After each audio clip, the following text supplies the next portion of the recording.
तुमचं स्वागत आहे मिस्ट्री टॉक 2.0 या चॅनलमध्ये।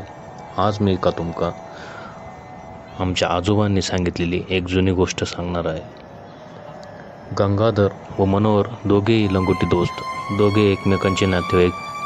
दोघांच्या घरी शेती, गाय, बैल, घोडे असे जनावरे, जमीन भरपूर, दूध दुभते, सर्व काही ठीक।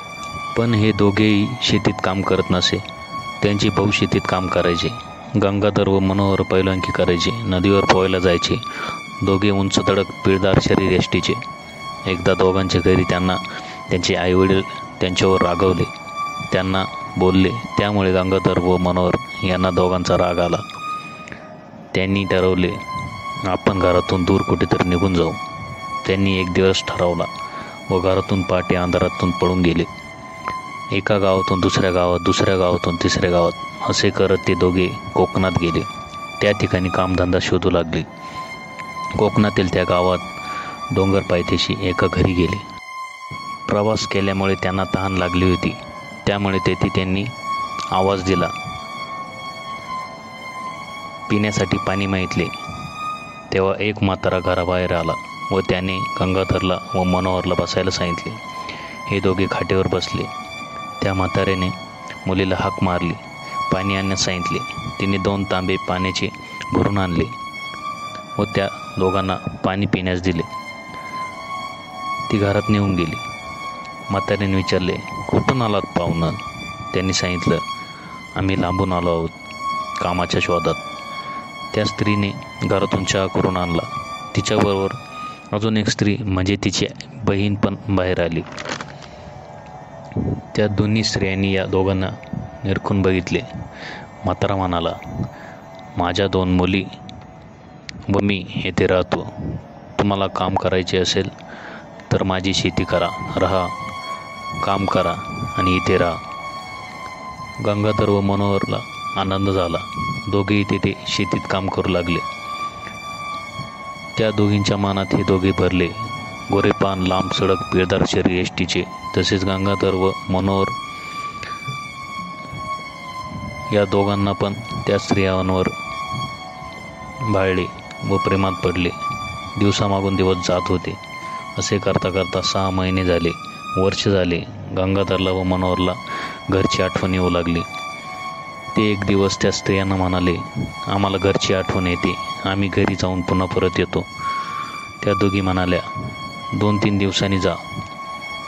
गंगाधरला व मनोहरला आनंद झाला। ते शेतात बैलांना चारण्यासाठी डोंगराच्या कडेला घेऊन गेले।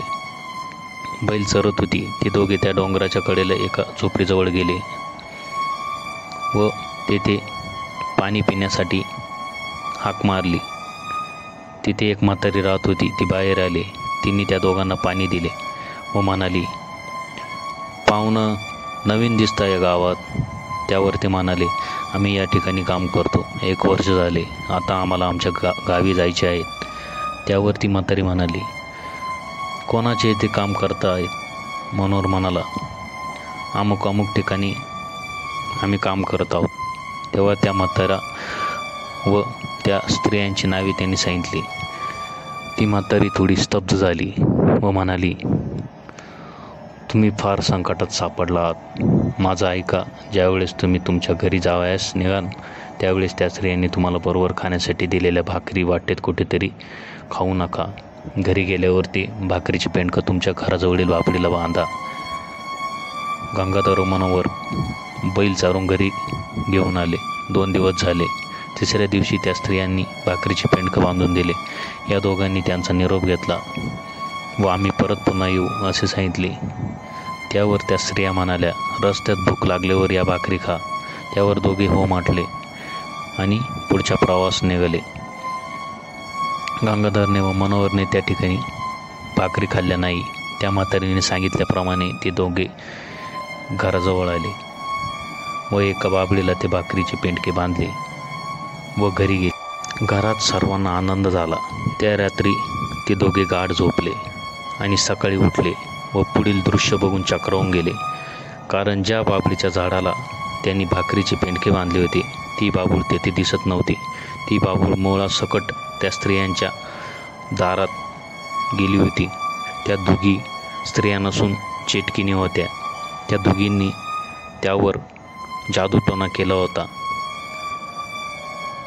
त्यातच मनोहर काही दिवसांनी म्हणजेच जवळजवळ 1 महिन्यात मरण पावला.